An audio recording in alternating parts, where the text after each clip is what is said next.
cette expression d'adoration crée l'atmosphère idéale capable de transporter le siège de Dieu, car il demeure dans l'adoration. J'aimerais un jour voir celui que mon cœur adore face à face.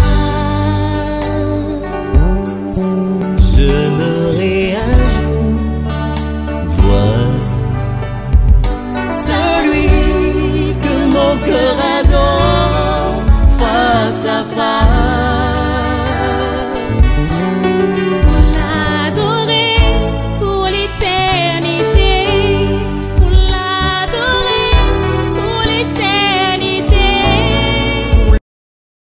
Nous allons retourner dans la troisième église parce que nous avons 7 églises dans lesquelles le Seigneur est en train de nous enseigner. C'est les 7 églises types. Je crois que hier, le pasteur Romolo a bien établi pourquoi il a choisi les 7 églises, pourquoi il n'a pas pris commencer par les premières églises du commencement, Jérusalem. Mais le Seigneur a pris 7 églises types pour nous parler, pour nous enseigner. Et avec l'aide du Saint-Esprit, qu'il vous ouvre votre intelligence, qu'il vous ouvre vos yeux spirituels, votre entendement, afin que vous puissiez comprendre ce que les Écritures sont en train de nous parler. Amen. C'est pour ça, à chaque fois, il nous rappelle que c'est lui qui a des oreilles, qu'ils entendent ce que l'Esprit dit aux églises. Parce que dans l'église, on enseigne, on parle de la part du Seigneur. Mais il y a parfois des gens, ils ont les oreilles bouchées. Amen. C'est très important que nous ayons nos yeux ouverts. C'est très, très important. Très important que l'ennemi ne vous ferme pas les oreilles afin que vous ne puissiez pas comprendre ce que les Écritures disent. Amen. Nous allons ouvrir nos Bibles, toujours dans les livres de l'Apocalypse, au chapitre 2. Nous restons dans les mêmes chapitres, mais nous allons prendre maintenant à partir du verset 12 et nous allons lire jusqu'au verset 17. Amen. Si vous n'avez pas une Bible, essayez d'en demander. Je crois que vous en avez déjà. Nous allons lire la parole de Dieu. Si nous pourrions nous lever pour honorer la parole.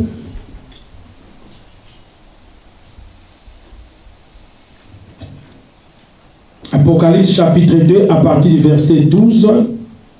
Nous sommes toujours dans notre thème, la révélation des 7 églises d'Asie. Et nous abordons la troisième église type que nous découvrons avec vous ensemble en lisant les textes. La Bible dit ceci à partir du verset 12. Écrit à l'ange de quelle église? De Pergame. C'est-à-dire c'est ça notre troisième église que nous allons aborder. Vraiment avec toutes nos excuses, nous voulons, mais de toute façon nous sommes vraiment d'abord dans les temps. Mais nous allons essayer de finir parce que notre temps était jusqu'à 20h30, mais nous avons pu demander simplement qu'on prolonge pour que nous puissions avoir le temps d'aborder toutes les 7 églises. Donc là, nous découvrons notre troisième église qui est l'église de Pergame. Voici ce que dit celui qui a l'épée aiguë à 2 tranchants. C'est très important. Moi, quand je lis la Bible, je souligne. Parce que vous allez comprendre déjà que l'épée, quand on parle de l'épée aiguë à 2 tranchants, on réfère à quoi? Alléluia. On réfère à la parole de Dieu. Quelqu'un peut dire Amen. Je sais où tu demeures. Là est le trône de Satan. Là, déjà, bien aimé dans le Seigneur, on est en train d'atteindre le point déjà le plus culminant parmi les églises qu'on est en train de voir. Amen. Vous allez comprendre que l'église de Smyrne, ils ont vécu des problèmes, des difficultés. Je ne vais pas y en revenir. Le Seigneur les encourage dans leurs épreuves. Il n'y avait aucune mention de leur dire qu'écoutez, change de comportement, répands-toi. Mais ici, écoute déjà au verset 13. Je sais où tu demeures. Bien aimé, laisse-moi te dire d'abord ceci. Donne-moi juste un temps. Pasteur Bomolo venait de le dire, Dieu est omniscient, omniprésent. Ses yeux voient partout. Il voit partout, même dans la profondeur des eaux. Même si tu te caches dans la forêt, Dieu te voit. Amen. Alléluia. Amen. Dieu voit partout. Tu peux tromper des gens. Tu peux tromper ton pasteur, mais tu ne tromperas pas Dieu. Quelqu'un peut dire Amen. Amen. Dieu voit partout tout ce que tu fais, tout ce que nous faisons. Même dans les plus grands secrets, Dieu voit. Raison pour laquelle ici, je sais, il dit, je sais où tu demeures. C'est là, pas là où est le trône de Dieu, mais là où est le trône de Satan. Tu retiens mon nom et tu n'as pas régné ma foi. Plutôt, mon nom. Et tu n'as pas régné ma foi. Même au jour où Antipas, mon témoin fidèle a été mis à mort chez vous, là où demeure Satan. Mais j'ai contre toi, j'ai certains griefs, j'ai des choses en d'autres termes que je peux te reprocher.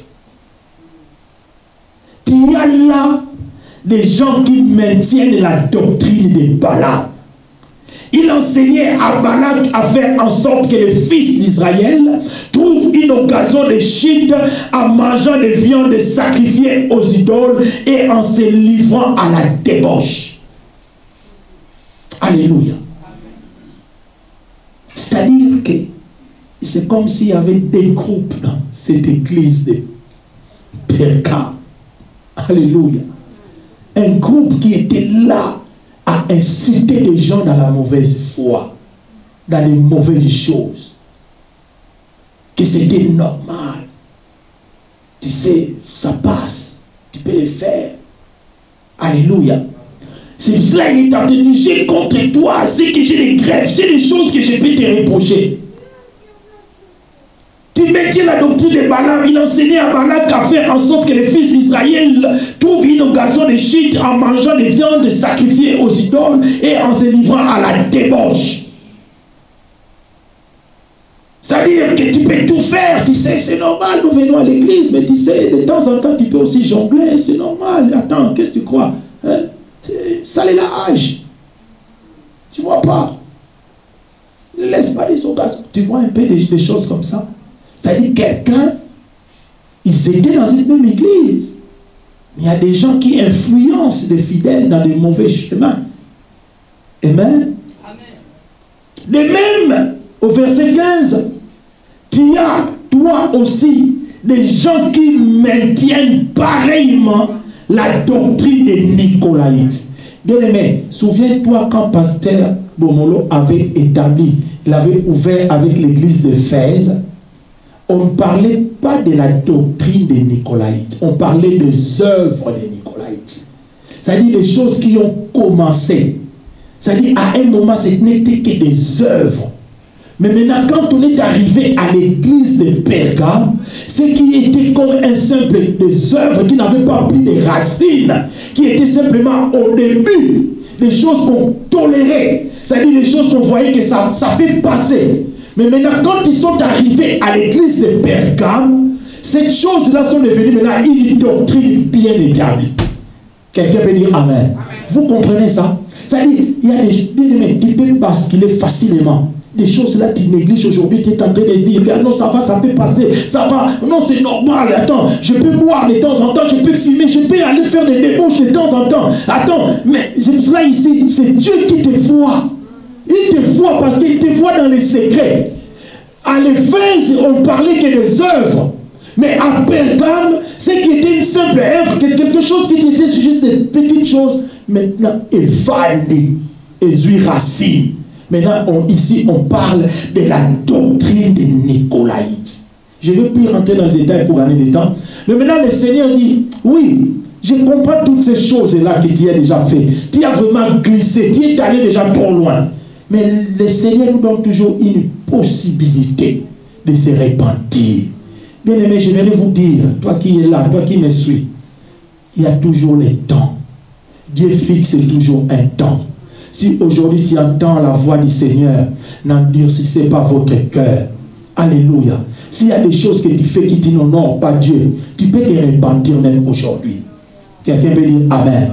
Il lui dit, répands-toi donc. Sinon, je viendrai à toi bientôt. Voilà la raison pour laquelle que Dieu exerce de l'amour à un moment donné. Bien aimé, il y a des choses quand Dieu expose. Parce que peut-être tu as pris du temps. Maintenant, quand Dieu t'expose publiquement, bien aimé, c'est-à-dire c'est déjà une frappe. Mais simplement, et c'est une manière de te repentir. Alléluia. Quelqu'un peut dire Amen. Amen. Moi j'aime bien la parole dit, aucune tentation sera survenue sur vous qui dépassera votre force. Si cela vous arrive, le Seigneur donnera toujours les moyens, une sortie, une voie de sortie. Mais c'est-à-dire, si la tentation arrive et que toi-même tu rentres dans la tentation, c'est-à-dire que tu n'as pas obéi à la parole de Dieu. C'est-à-dire que c'est toi-même qui as accepté parce que aucun ne viendra qui dépassera ta force. J'avais établi toute situation, Dieu ne fera en sorte, même ta souffrance, que ce soit humainement quelque chose que tu peux supporter. Quelqu'un peut dire Amen. Quelqu'un peut dire Amen. Vous allez vous asseoir, juste je continue. Que celui qui a des oreilles écoute ce que l'Esprit dit aux églises. Au vainqueur, je donnerai de la manne cachée. Ça c'est un caillou blanc. Et sur ces cailloux est écrit un nom nouveau. Que personne ne connaît. Sinon c'est lui qui les reçoit. Et garde bien ces trois choses avec le Seigneur. On va en parler. C'est très important. Amen. Amen. Voyons un peu, c'est très important parce que nous parlons pour comprendre toutes ces églises. Nous devons parler aussi de l'histoire, établir tout ce qui peut être des données historico-géographiques, même politiques. C'est très important pour comprendre pourquoi le Seigneur veut utiliser ces églises-là pour nous enseigner. Amen.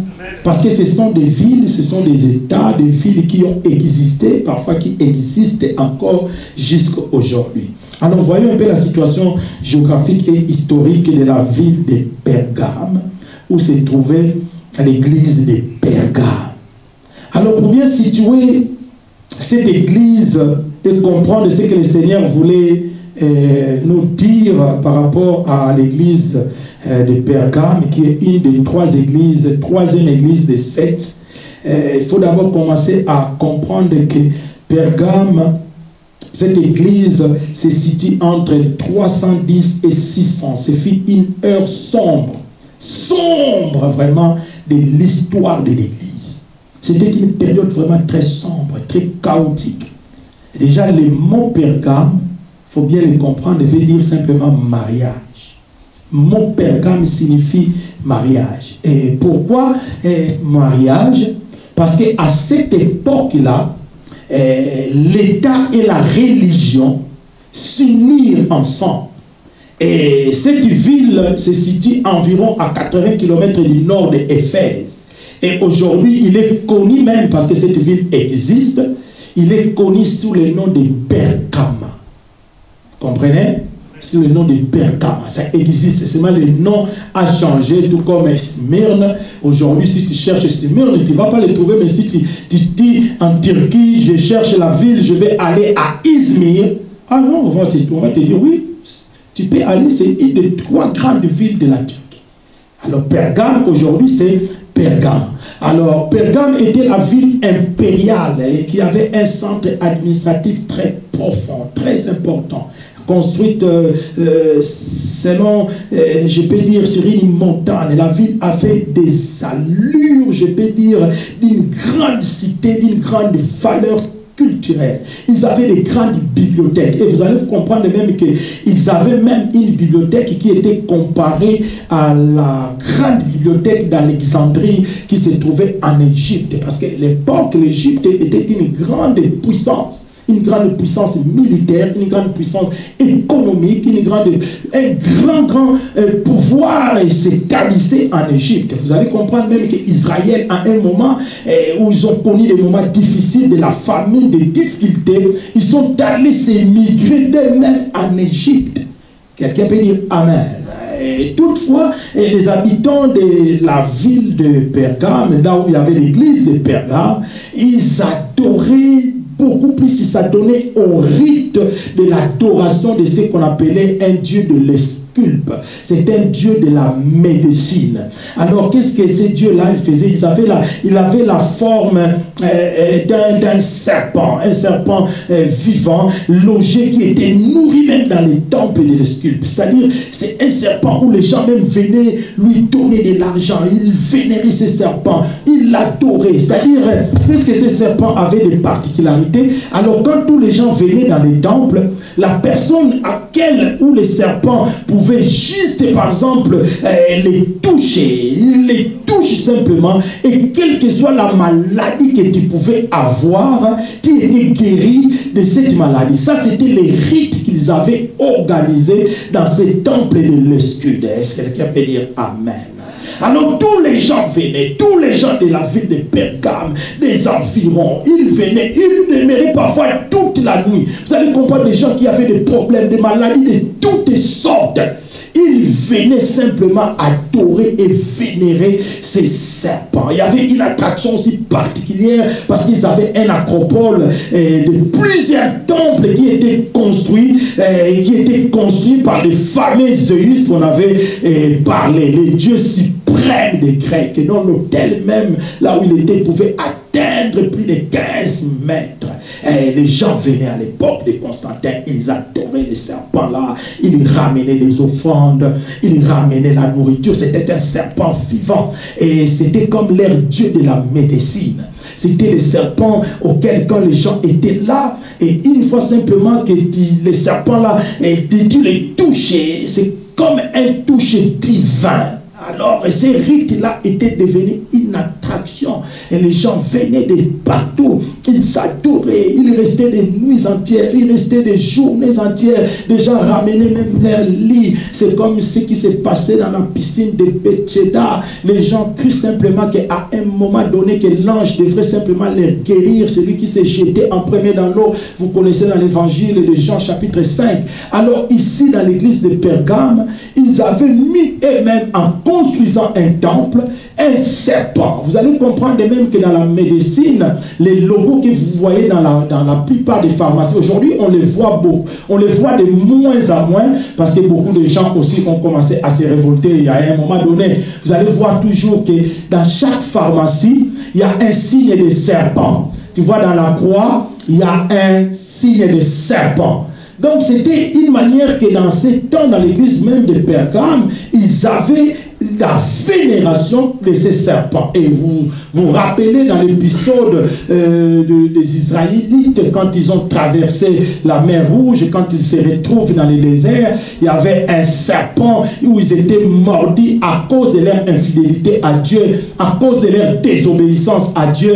Et le serpent des reins a été là pour mordre. Et en ces jours-là, les serpents venimeux a mordu tellement des Israélites qu'il y avait plus de 3000 qui étaient morts. Et Dieu dira à Moïse de mettre un serpent d'airain qui devrait être sur une perche, qui devrait être élevé plus haut qu'à chaque Israélite mourant, l'Israélite qui était malade, qui pouvait simplement fixer simplement le serpent d'airain qui était perché, sera guéri. Ça, c'était l'ombre des choses à venir. Parce qu'à l'époque, Jésus-Christ n'était pas encore mort sur la croix. Quelqu'un peut dire Amen. C'est-à-dire Dieu pouvait instituer certaines choses pour susciter la foi des gens. Or, aujourd'hui, nous n'avons plus besoin de regarder un serpent, nous n'avons plus besoin de regarder sur une perche que Moïse avait montée plus haut, quelle que soit la maladie. Il y a des gens qui étaient vraiment touchés par la maladie, qui ne pouvaient même plus ouvrir les yeux, qui ne pouvaient même plus se tenir debout,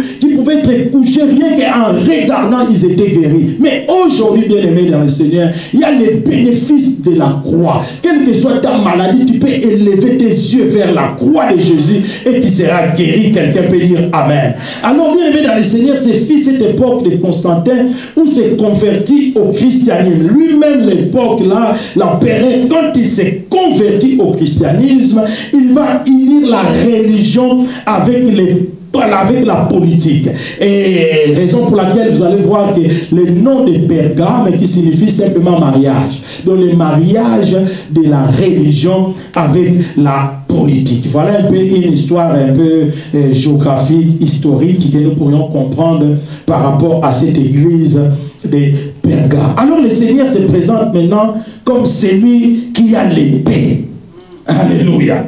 Celui qui a l'épée, c'est lui.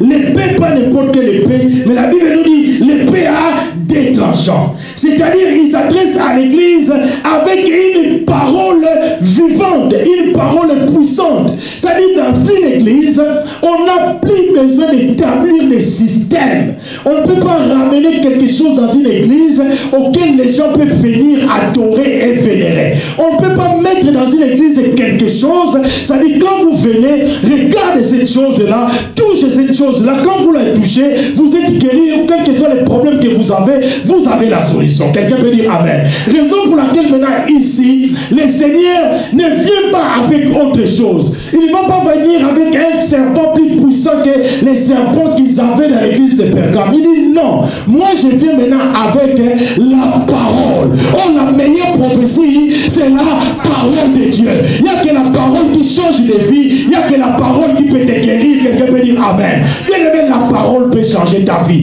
La parole peut guérir ta maladie. La parole peut guérir ton infirmité. Quelle que soit la situation que tu as, la parole peut changer. Alors, pourquoi simplement il va nous dire par rapport que je viens avec une parole efficace et tranchante comme une épée quelconque à double tranchant, pénétrante jusqu'à partager âme et esprit, jointure et moelle. La parole de Dieu juge les sentiments. Il juge les pensées du cœur. Pourquoi Dieu devrait juger nos pensées? Parce que c'était très important. Parce qu'à cette époque, c'était déjà sur le point, l'église était sur le point de la compromission. Il s'est glissé dangereusement sur une pente glissante qui les a menés à commencer aussi à adorer l'empereur Constantin qui s'est converti. Oui, c'était bien, il s'est converti. C'est-à-dire, on peut avoir dans une église aujourd'hui, je ne vais pas citer les noms, par exemple, les premiers ministres qui arrivent de ces pays arrivent dans cette église, il s'est converti,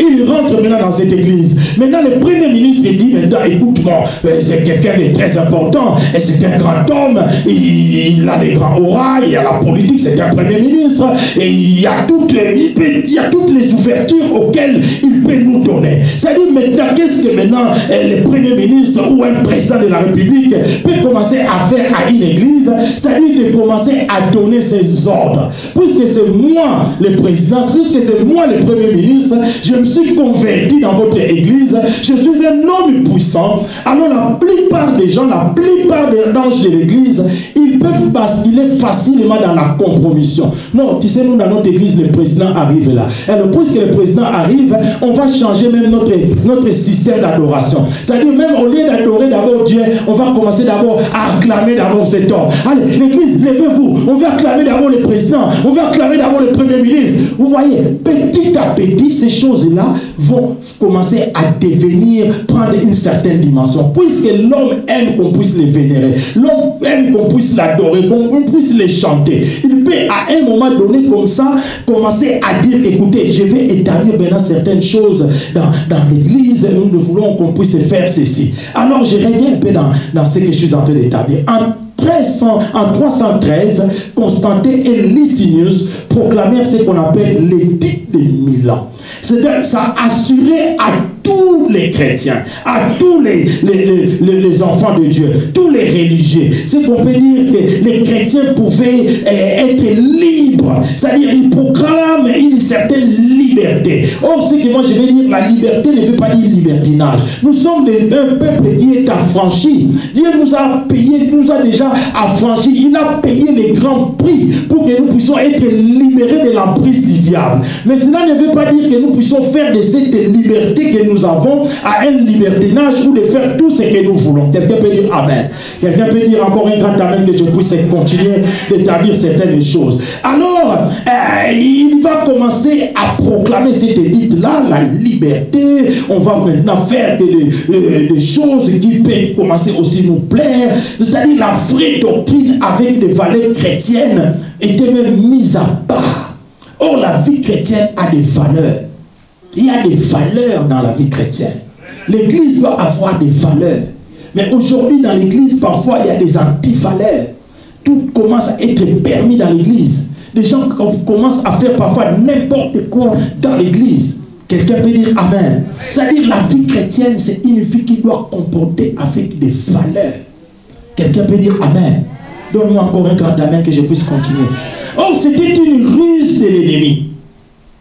Car le diable avait déjà sémé son ivraie dans l'église d'Éphèse qu'on avait vue hier. Où on parlait simplement de la doctrine des Nicolaïtes. L'ivraie maintenant avait grandi. Tu vois des petites choses là, petit à petit, ça prend une dimension. Quelque chose qui n'avait pas vraiment d'importance, mais puisque tu les vénères, puisque tu l'affectionnes, toi-même tu l'affectionnes, et cette chose-là va prendre maintenant une dimension. Il y a des endroits que tu ne partais même pas quand tu étais converti, mais à un moment donné, avec le temps, tu commences à reprendre encore les chemins auxquels tu avais abandonné il y a 10 ans. Et petit à petit, ces choses-là, puisque tu commences toi-même à l'affectionner, quelqu'un peut dire Amen, ça va prendre maintenant de la place et de l'ampleur dans ta vie. C'est ainsi que la foi simple à l'évangile commence à disparaître progressivement. La nouvelle naissance qui était une condition primordiale au salut était négligée. Oubliez ces choses-là. Oh, nouvelle naissance, c'est quoi? On n'avait même plus besoin même d'en parler à l'église. Alors, pendant tous ces temps-là, qu'est-ce qu'ils vont faire? Parce que l'État a l'argent. Ils vont commencer à construire des grandes églises, ce qu'on appelait même des basiliques, ce que nous voyons jusqu'aujourd'hui. Des grandes églises, des basiliques. Toutes ces églises-là, qui n'étaient pas construites aujourd'hui. C'est pour ça que vous allez voir que si on parle simplement de l'église catholique, ils ont des valeurs parfois inestimables, des bâtiments qui font parfois des millions. Parce qu'ils ont construit des basiliques. Pas n'importe quel type d'église, bâtiment, mais non. Ils ont construit à cette époque-là. Parce que l'État et la religion se sont mis ensemble. Ils se sont unis. Or, c'était la ruse du diable.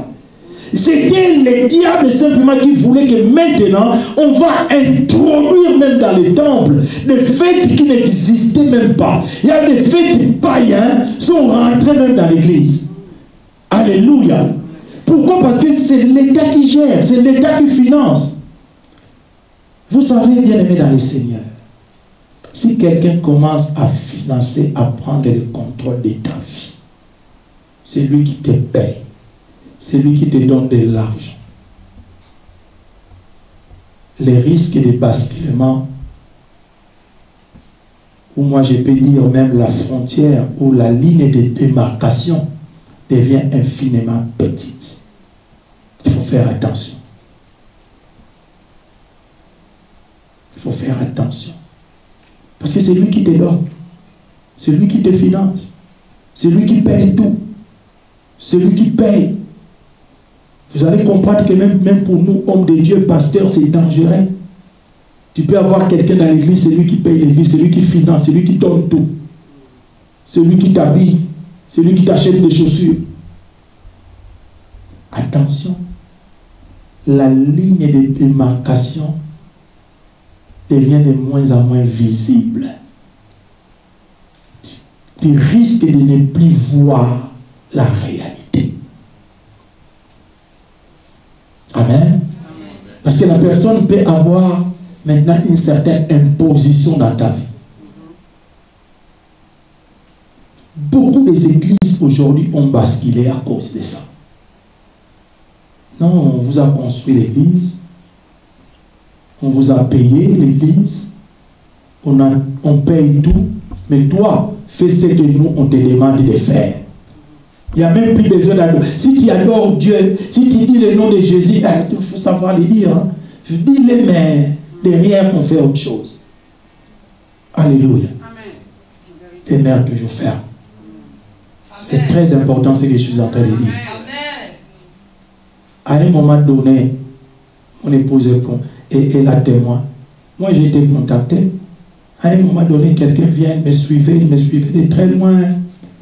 Il y a des choses, parfois, nous publions, nous mettons dans les états, il suit mes prédications, il suit. Il est venu me voir, tu sais, pasteur. Je suis allé même une fois dans les réunions. J'assiste. Je dis, pasteur, nous, on va prendre en charge, tu sais, l'église. Tu travailles en plus. Non, tu n'auras plus besoin de travailler. Tu vas t'amener, comment t'as le temps? Il faut les fidèles, il y a tout ça. Mais on prend la charge. C'est nous qui payons, c'est nous qui faisons tout, c'est nous. Écoute, tu as même un salaire. Tu vois, il y a des choses comme ça. C'est pour ça dans la vie, il ne faut pas être pressé. Amen. Examine toutes choses. Amen. Prends le temps. Amen. Amen. Amen. Il ne s'est pas passé beaucoup de mois. Quand on va dans un restaurant, il dit non, on va aller dans un restaurant, mais pas n'importe quel restaurant. Il dit, mais il faut me dire déjà, parce qu'on va réserver aux Champs-Élysées, tout ça. Je suis rentré dans la prière. J'ai commencé à prier. Le Seigneur, parle-moi. Oui, regardez la souffrance. Seigneur, on vient de commencer les ministères. On est en train de prier dans une cave, mais avec un message puissant. Ce n'est pas la cave, ce n'est pas le mur, mais la parole de Dieu qui est un couteau à double tranchant, capable de pénétrer moelle et diviser, séparer tout ce qui est péché, tout ce qui est mauvaise vie. J'ai prié, le Seigneur me dit, n'entre pas dans ces choses-là, parce que tu vas compromettre la vie, ta propre vie, et l'œuvre dans laquelle que Dieu t'a établi. Dieu t'a appelé. Ce n'est pas un homme qui t'a appelé, ce n'est pas l'argent, mais de ta vertu, de ton obéissance, de ta fidélité, c'est ça qui ramènera l'argent, de la piété que vient la richesse, bien aimé. Alléluia. Je ferme l'entre parenthèses rapidement. Ce mariage de la religion et de la politique est représenté dans les messages même du Seigneur, que Dieu nous parle dans les livres des Nombres, chapitre 22. Je ne vais pas prendre ces textes. Mais afin de protéger son royaume, tu peux lire ça à la maison, Nombre chapitre 22. Afin de protéger son royaume contre les Israélites, Balak, roi des Moabites, réclama les services du prophète Balaam que nous avons lu. Balak revient à la charge et insiste même, et cette fois-ci, Balaam va accepter. Il va accepter et il va tenter de maudire Israël. Même sans succès, il n'arrivera pas. Parce que personne ne peut maudire ce que Dieu a béni.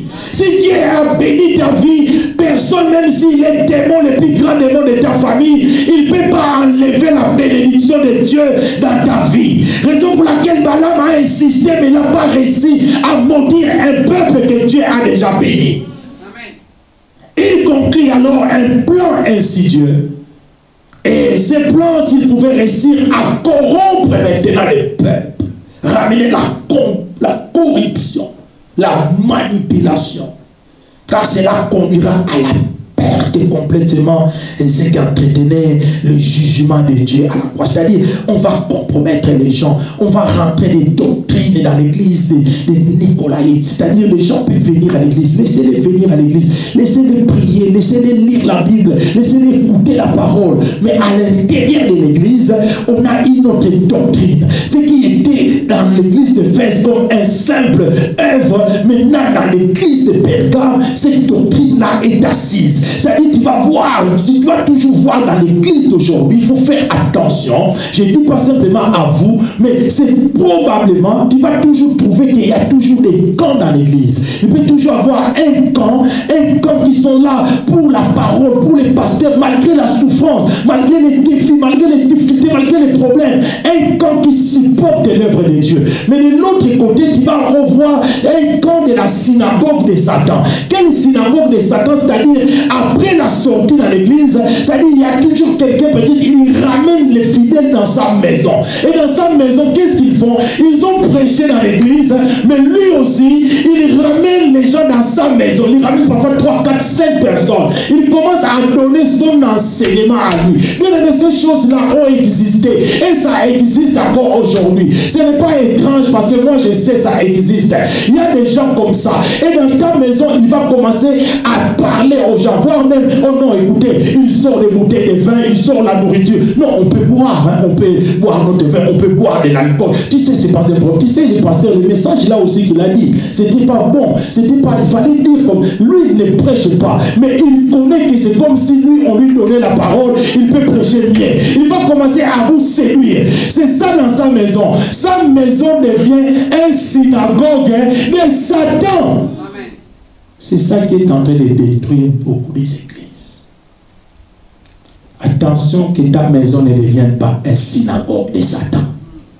Tu peux croire que tu es en train de faire des choses bien. Inviter les gens, ce n'est pas mauvais. Je ne dis pas que je suis contre ça. Mais dans la plupart des cas, tu vas voir que 5 personnes d'une même église se retrouvent dans une même maison. Ils ne parleront pas du bien du pasteur. Ils ne parleront pas du bien de l'église. Ils vont commencer à critiquer. Ils vont commencer à critiquer. Ah, pasteur, t'as vu ce qu'il a dit là? Ah, non. Non, mais non, moi, tu sais, moi, je pars simplement pour partir, hein. Bien aimé, l'église n'est pas un endroit où on part pour partir. On ne vient pas passer le temps. Ce n'est pas les surprises de temps qu'on a et qu'on vient à l'église. Non, bien aimé dans le Seigneur. Nous venons à l'église pour venir adorer Dieu. Parce que nous reconnaissons la grandeur, la suprématie de Dieu. Parce que lui seul mérite l'adoration. Ni un autre nom, ni un autre serpent, ni quelque chose, ni quoi que ce soit qui peut être établi dans un temple, il deviendra un sujet de vénération ou d'adoration. Dieu, quand il établit quelqu'un à l'église, il est simplement un ange. Il est simplement celui qui conduit. Mais la gloire revient à Dieu seul. Quelqu'un peut dire Amen. Si tu as une synagogue de Satan, détruis cette synagogue-là au nom de Jésus-Christ. Est-ce que quelqu'un peut dire Amen? Dis Amen parce que les synagogues de Satan existent. Beaucoup de synagogues ont entraîné beaucoup de gens dans les perditions. Il y a des gens qui étaient dans une église, mais puisqu'ils s'est retrouvés dans une synagogue de Satan, ils ne sont plus revenus dans l'église. Mais le chef de synagogue, parfois, lui, il est toujours dans l'église. Je vous dis la vérité. Ça, ce sont les églises types que Dieu est en train de nous parler. Quelqu'un peut dire Amen. Donne-moi encore un grand Amen. Amen. Ils ont conclu un marché. Le diable sent que s'il arrive à te séduire, s'il arrive à te faire tomber, le jugement de Dieu tombera sur toi et aura des conséquences graves dans ta vie. Bien aimé, il y a des conséquences qui arrivent dans la vie de toute personne qui peut compromettre l'œuvre du Seigneur. Il y a des conséquences. On ne prend pas un hasard, ne néglige pas l'œuvre, ne néglige pas l'église. C'est ainsi que dans ces plans diaboliques, il suggéra donc que les femmes même moabites séduisent les Israélites, qu'ils se marient avec elles. C'est ainsi qu'Israël se livra à l'idolâtrie. Se livra à l'idolâtrie dans les plaines de Moab. Alors, la colère même de l'Éternel s'enflamma contre son peuple. Alors, premièrement, spirituellement parlant, l'église de Pergame était sur le point de faire ce que moi je peux dire une compromission. Il allait se prostituer. Tu sais, quand on parle du mot prostituée dans la Bible, il faut prendre ça tellement que aujourd'hui, ce n'est pas une prostitution comme tu le sens faire, comme tu le vois, comme les mots l'indiquent. La prostitution, simplement, le fait que tu ailles adorer un autre Dieu, le fait que tu sors du plan de Dieu, le fait que tu vénères un autre Dieu, le fait que tu fais rentrer dans ta vie d'autres choses. Le fait que parfois tu pars de là, tu pars, tu quittes là, spirituellement ou moralement, on peut le dire aussi que tu quittes là, tu vas là-bas, tu vas, parfois les gens quittent l'église à une autre, ils quittent, aujourd'hui on les connaît ici, demain on les connaît de l'autre côté. Dans chaque église, il est toujours un nouveau venu. Quand on veut dire que est-ce qu'on peut recevoir les nouveaux? Je suis nouveau. À Télémi, il est là debout. Il va encore dire, on veut recevoir les nouveaux, il est là. Mais quelque part, cette personne n'est pas nouveau dans une église. Parfois, il a déjà vécu 10 ans dans une église. Quelqu'un peut dire Amen. Donne-moi encore une grande Amen. Je suis en train d'établir des choses. Alors, cette confusion religieuse dont aurait beaucoup de mal des gens ou même à l'église de s'en sortir parce qu'il y a ce qu'on appelle la prostitution. Et que l'église aujourd'hui aussi est en train de vivre cet état-là de la prostitution spirituelle. Où aujourd'hui les enfants d'une même église, ils vont manger partout. Ici, Dieu ramène la parole qui peut transformer. C'est-à-dire ce n'est pas n'importe quelle parole. Souviens-toi ce que la Bible dit dans Hébreu, la foi vient de ce que l'on entend. Ce que l'on entend vient de la parole. La parole de Christ, une parole révélée. Quelle révélation que tu as quand on prêche la parole. C'est-à-dire que tu peux rester dans un même endroit pendant des années, mais tu écoutes la parole. Parce que ta bénédiction ne dépendra pas de ton temps, de ton horloge, du temps, les temps montent, mais la bénédiction dépendra simplement du temps de Dieu. Quelqu'un peut dire Amen. Quel que soit les temps que tu peux endurer dans une église, sache qu'il arrivera un temps de la visitation de la part du Seigneur. Amen. Alors, une autre reproche, et je peux dire que le Seigneur mentionne à l'égard de l'église de Pergame, comme nous lisons dans la Bible, et qu'il y a des gens dans son assemblée qui sont attachés à cette doctrine de Nicolaïte, une science diabolique, plantée par l'ennemi au tout début de l'église. Au tout début, l'église de Pergame, lui, il est exhorté à encourager à se repentir. C'est-à-dire que tu vis avec les mauvaises personnes. Tu vis avec des gens qui ont de mauvaises doctrines. Des gens qui peuvent t'entraîner à des doctrines que tu ne connais pas. Parfois, derrière toute cette facette-là que tu vois d'une église où on adore le Seigneur, on adore Jésus, on parle du nom de Jésus. Mais derrière, il y a une autre facette. Il y a une autre facette que c'est l'ange de cette église-là qui connaît. Je ne sais pas même pas si on peut lui dire c'est un ange de l'église. Mais dans cette église-là, il se passe même des choses. Il se passe des sacrifices. Il se passe des adorations, des rituels que parfois beaucoup de gens ne connaissent pas. Qu'il y a que des initiés dans l'église qui connaissent. C'est-à-dire qu'ils arrivent parfois à juste un seul groupe, une vingtaine de personnes, une dizaine de personnes, où ils font des sacrifices, ils font des vénérations d'un Dieu autre que le véritable Yoshua et Mashiach. Quelqu'un peut dire Amen. Alors l'église de Pergame, il est encouragé dans cette confusion. Tu es rentré dans cette confusion. Tu es rentré dans cette situation difficile. Tu es rentré dans la compromission, dans la prostitution. Tu as écouté la parole, mais quelque part, tu t'es entré dans une autre doctrine. Quelqu'un t'a séduit. Le diable t'a touché. Le diable a séduit. Il y avait déjà une parole qui était sémée en toi. Mais qu'est-ce qu'il veut? Il veut venir enlever cette parole-là. Il veut venir enlever ce que Dieu t'a déjà donné. Alors tu arrives au point de basculement. Tu arrives au point maintenant, tu es en train de penser que non. Peut-être laisse-moi suivre cette voie. Parce que cette voie-là, c'est cette voie-là qui est meilleure. Parce que je vois de l'autre côté, ça brille. Quand on va dans cette église, il y a des choses, il y a la beauté. Comme je disais, une église, ce n'est pas simplement la beauté, les murs, les couleurs, toutes ces draperies qu'on peut mettre, toutes ces décors, toutes ces fleurs qu'on peut mettre. Bien aimé, cela n'a rien à voir que s'il n'y a pas la bonne parole. La parole, c'est ça qui fait la puissance d'une église. Quelqu'un peut dire Amen. Raison pour laquelle Pasteur Momolo avait établi, quand Dieu établit un ange de l'église, il devient un messager. Non simplement un messager, mais il lui donne en même temps les messages. Parce que tu dois nourrir les enfants de Dieu. Quelqu'un peut dire Amen. Donne-moi encore un grand Amen que je puisse continuer. Alors les lettres aux 7 églises sont bien sûr adressées à toutes les églises, même à nous qui sommes là dans cette église, dans cette salle-là. La Bible nous dit simplement que celui qui a des oreilles écoute ce que l'Esprit dit aux églises. L'absence de plusieurs églises, même dans cette région, même dans tous les pays, même partout où il y a d'autres églises, même s'ils ne sont pas là, mais toi qui écoutes cette parole, Dieu veut simplement que tu puisses comprendre ces messages. Il y a un temps où tu vas comprendre qu'il y a deux situations. Il y a toujours une opposition. Il y a toujours une voix du diable. Il y a toujours une voix qui est fine. Une voix qui est si fine qui est la voix de Dieu. Mais bien aimé dans le Seigneur, j'aimerais simplement que tu écoutes cette voix fine. N'écoute pas la voix haute ou la voix de ton cœur. C'est la raison pour laquelle la parole vient juger. Il vient briser les cœurs. Il juge les sentiments. Il juge tout ce que nous voyons. Parce que tout ce qui brille n'est pas de l'or. Tu peux rentrer dans un endroit où tu vois que ça brille de partout. Si tu vois dans un endroit il y a des tapisseries partout, tu vas croire peut-être que ton bonheur est là. Mais bien aimé dans le Seigneur, tu te trompes. Le bonheur ne réside pas simplement dans un endroit qui brille. Le bonheur peut être dans un endroit où peut-être tu vois rien. Quelqu'un peut dire Amen. Parfois on va très loin pour chercher le bonheur. Mais parfois ton bonheur il est plus près de toi. Il est juste là où tu es. Oh, donne-moi un grand Amen. Je vais te sortir des choses.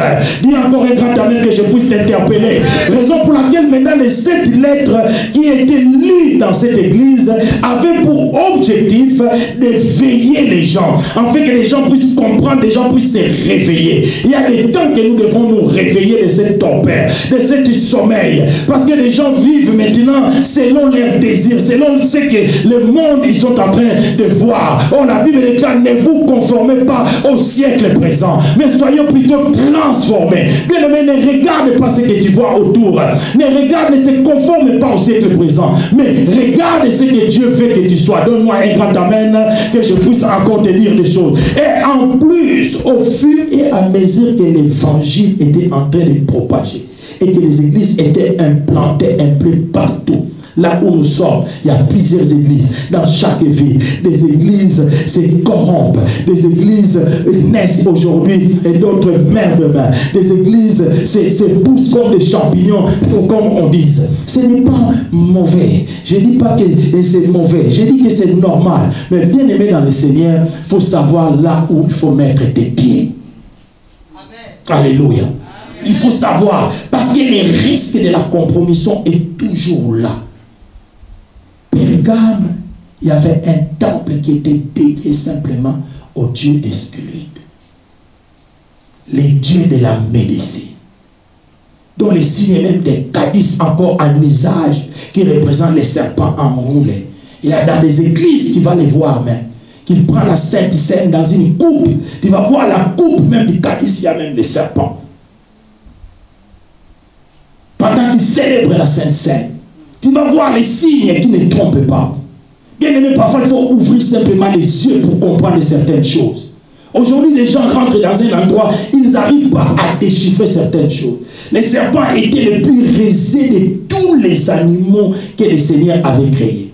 C'est lui, ce serpent, qui demanda à la femme, est-ce que Dieu vous a dit? Ce n'était pas les serpents. C'est Dieu qui vous a dit, ne mangez aucun des fruits du jardin.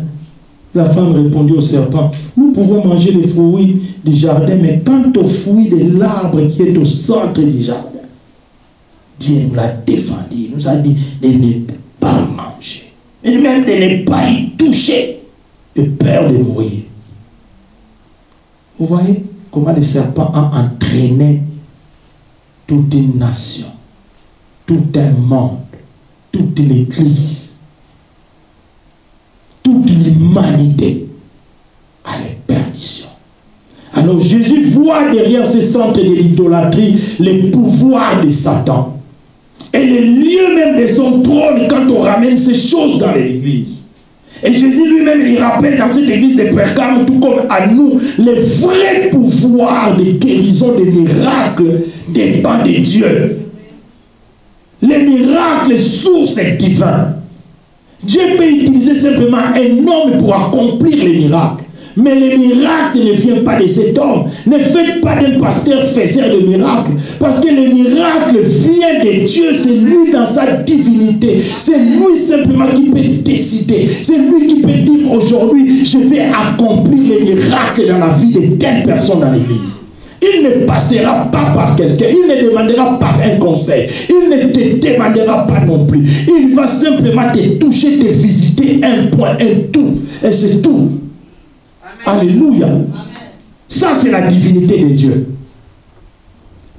Amen. Amen. Alors, bien-aimés dans le Seigneur, comprenons que le retour du Seigneur est proche. Jésus-Christ viendra. Peut-être même, je dis plutôt que prévu, par rapport à tout ce que nous sommes en train de vivre, il pouvait venir à l'improviste, pendant que même nous sommes en train d'écouter ces messages, avec la glaive de sa justice, avec l'épée. Parce que là où l'Église ne voyait rien, il ne voyait pas la compromission, parfois ni l'ange de l'Église ne pouvait pas détecter la fausseté, la mauvaise doctrine des Nicolaïtes. Mais Dieu, lui, il voit tout. Quand il regarde l'église de Pergame de près, il voit qu'il y a déjà une doctrine qui s'est installée. Il y a déjà des mauvaises choses qui sont installées. Les gens ont basculé dans des mauvaises choses. Il est temps de se repentir. Il est temps même de dire, Seigneur, j'ai pris la mauvaise route. J'ai pris le mauvais chemin. Aide-moi, Seigneur. Aujourd'hui, j'ai écouté cette parole. Je vais me repentir. Aide-moi, Seigneur.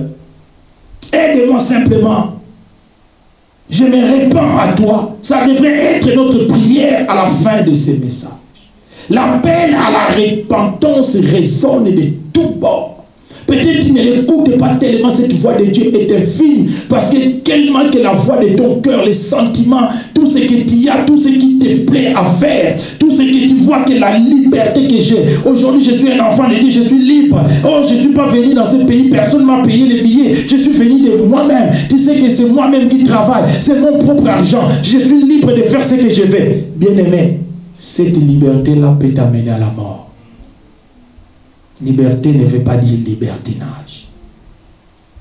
Quelqu'un peut dire Amen. Amen. Le temps est mauvais. Le Seigneur revient bientôt. Nous ne savons ni l'heure ni le temps. Il dit, je viens avec la main. C'est lui. Il dit, de même que toi aussi, répands-toi. Sinon je viendrai à toi bientôt. Et je dis, je les combattrai avec l'épée de ma bouche.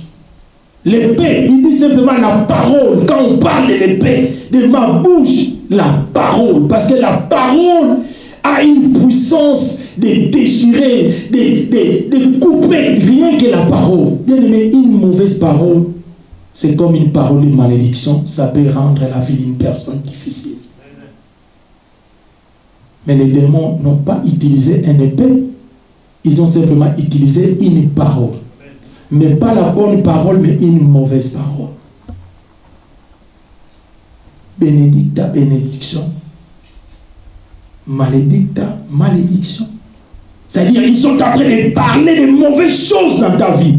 Et que ces choses-là ont pris maintenant place. Tu vis maintenant de ça parce que tu as écouté. Tu sais, il y a des gens qui peuvent se dire que moi, dans ma famille, on a dit que non, on ne se marie pas. Dans ma famille, on ne peut pas avoir des enfants. Dans ma famille, les gens ne réussissent pas. Et ils ont dit c'est toujours comme ça. Moi, on est né, c'est toujours comme ça. Même mes grands-frères, même mes grands-parents, même mes oncles, c'est pareil. Pourquoi c'est une parole? Mais tu as les pouvoirs aujourd'hui, à l'envertu de la puissance qui nous a été conférée en Jésus, de déclarer des paroles pour condamner toute parole de malédiction. Parce que la vie et la mort se trouvent dans les pouvoirs de la langue. Tout ce que vous lierez sur la terre sera lié dans les cieux. Si les démons te parlent de mauvaises choses, toi tu peux te lever, je condamne ta parole, je condamne tes mauvaises langues. Toute parole que tu es en train de parler contre moi, cela sera nul et sans effet dans le nom de Jésus. Il y a quelqu'un qui a payé pour ma vie. Tu ne peux pas réclamer ma vie. Quelle que soit la fin de l'année, là où vous êtes en train de faire vos incantations, vous ne réussirez pas à en avoir, ni à mes enfants. Je réussirai, je finirai cette année. C'est ça que tu es en train de déclarer et c'est ça que tu verras. Alléluia. Quelqu'un peut dire Amen. Je vais arriver à la fin, mais j'aimerais qu'on se lève d'abord. C'est lui qui a des oreilles. Écoutez ce que l'Esprit dit aux églises. Ce c'est lui qui a des oreilles. Est-ce que tu as des oreilles pour écouter ce que l'Église dit? Est-ce que tu as des oreilles pour écouter la parole de Dieu? Est-ce que tu as des oreilles? Est-ce qu'ils t'ont pas fermé tes yeux, tes oreilles? Est-ce qu'ils n'ont pas bouché tes oreilles? La Bible dit c'est lui qui a des oreilles. J'aimerais d'abord que tu pries simplement en touchant tes oreilles. Tu pries que le Seigneur ouvre mes oreilles. Je vais écouter ta parole. Je vais écouter. Commence d'abord à prier. Prie au nom de Jésus parce que j'aimerais que nous finissions par la prière. Commence à prier. Prie au nom de Jésus. Prie maintenant. Prie par rapport à ton entendement. Tu entends des choses, tu entends des voix. Même pendant que tu dors, tu entends des voix. J'aimerais que ce soir, tu commences à prier par rapport à ça, que tes oreilles puissent s'ouvrir à la voix de Dieu. Ne puissent pas s'ouvrir à la voix du diable. Que tes oreilles s'ouvrent. Que tes oreilles s'ouvrent. Tu écoutes la voix de Dieu. Prie, bien-aimé, c'est très important. J'aimerais que tu pries parce que je vais t'annoncer quelque chose de la part du Seigneur. Prie d'abord par rapport à tes oreilles. Touche même tes oreilles. C'est très important. Pourquoi ici on nous parle simplement? La première des recommandations, que ce message qui est en train de dire qui est prophétique, que celui qui a des oreilles écoute ce que l'Esprit dit aux églises. Et pourquoi on ne dit pas les yeux? Pourquoi on ne dit pas les pieds? Oh, tes pieds peuvent se déplacer pour aller n'importe où. Pourquoi on ne peut pas dire que tes pieds, arrête-toi là où tu es, ne va pas n'importe où? Mais pourquoi on dit c'est lui qui a des oreilles? C'est pourquoi je parle en parabole. Parce que voyant, ils ne voient pas. Et qu'en entendant, ils n'entendent ni ne comprennent. Cette prophétie d'Isaïe, vous entendrez bien, vous ne comprendrez point. Vous regardez bien, mais vous ne verrez point. Car le cœur de ce peuple est devenu insensible. Ils se sont bouchés les oreilles. Ils ne laissent quoi? Les diables ont bouché les oreilles. Ils vous ont fermé les yeux. De peur de voir de leurs propres yeux, d'entendre de leurs oreilles, de comprendre de leur cœur et de se convertir en sorte que Dieu puisse vous guérir. Bien aimé, c'est le travail du diable. Ce que le diable fait souvent, il va te boucher les oreilles, il va te fermer les yeux. Parce qu'il sait, si tu vois, si tu entends, tu vas comprendre. Et quand tu vas comprendre, tu vas te convertir. Et quand tu vas te convertir, Dieu va changer l'histoire de ta vie. Dieu va changer l'histoire de ta vie. La Bible déclare dans le livre des Chroniques, si mon peuple sur qui est invoqué mon nom, tu s'humilie, prie et cherche ma face. Et en cas de précis, se détourne de ses mauvaises voies. Moi, je l'exaucerai des cieux. Oh, je le bénirai. J'écouterai ses prières. Et mes cieux seront désormais ouverts. Et je serai même capable de les toucher. Je serai capable de les visiter. Ça ne sera pas les serpents. Ça ne sera ni les serpents des reins. Ça ne sera ni quelque chose mis dans l'église, dans les temples pour vénérer. Mais Dieu écoutera ta prière que tu es en train de faire dans ce lieu maintenant. Et Dieu changera l'histoire de ta vie. Raison pour laquelle maintenant j'aimerais que tu pries. Prie pour ta propre vie. Recommande ta vie. Prie pour cette année. Que tu finisses l'année. Commence à prier au nom de Jésus. Commence à prier. Je demande aux chantres. Les chantres prennent les places.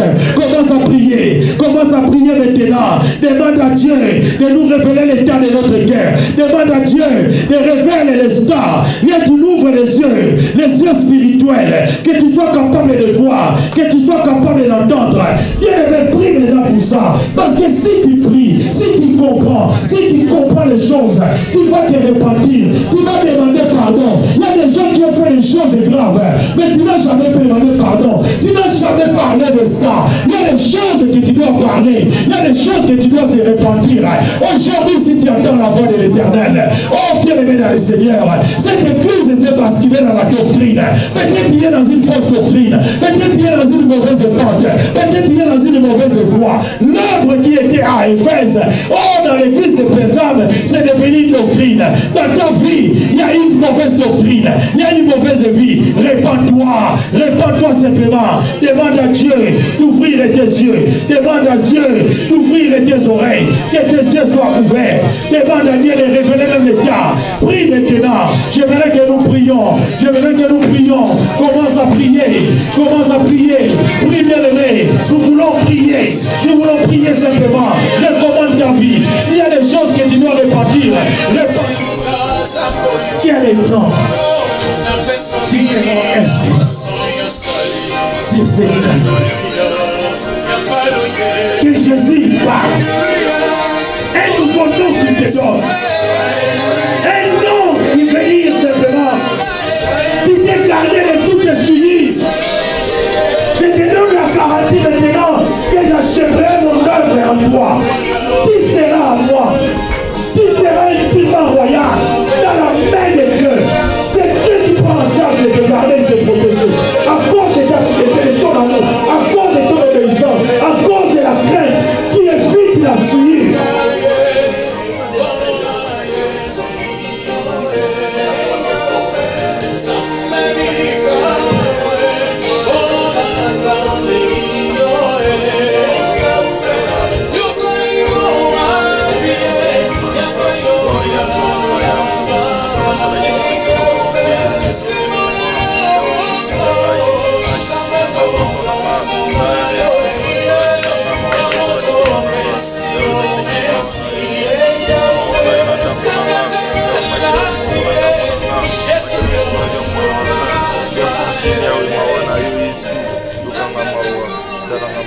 Le Seigneur promet ceci.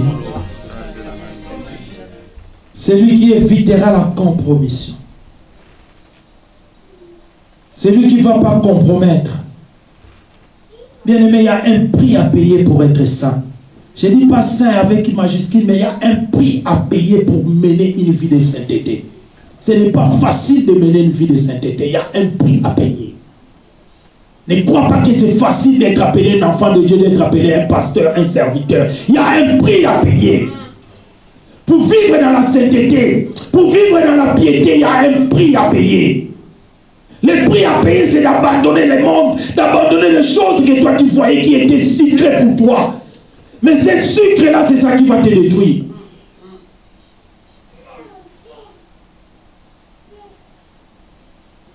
Ce sucre-là, c'est ça qui va te détruire. De voir la convoitise, de voir, de plaire au monde, de plaire aux gens. À quoi bon? De gagner toutes ces choses-là, de gagner le monde et de perdre ton âme. Un jour, il y a un jugement viendra. Le Seigneur revient bientôt. Ne compromets pas ta vie. Dieu nous a rachetés au prix le plus cher. Ni par l'or, ni par les diamants, ni par l'argent. Mais il a versé son sang pour nous. S'il y a quelque chose, tu peux simplement te repentir.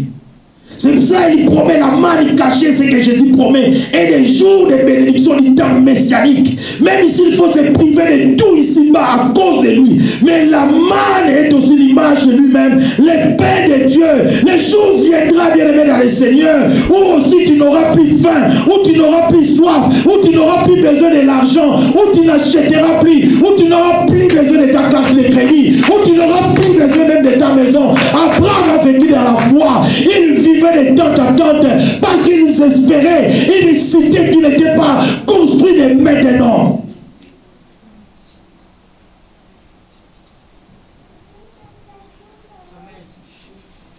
Les cailloux blancs qui est la marque de l'acquittement, comme dans les tribunaux romains, là où Polycarpe était jugé.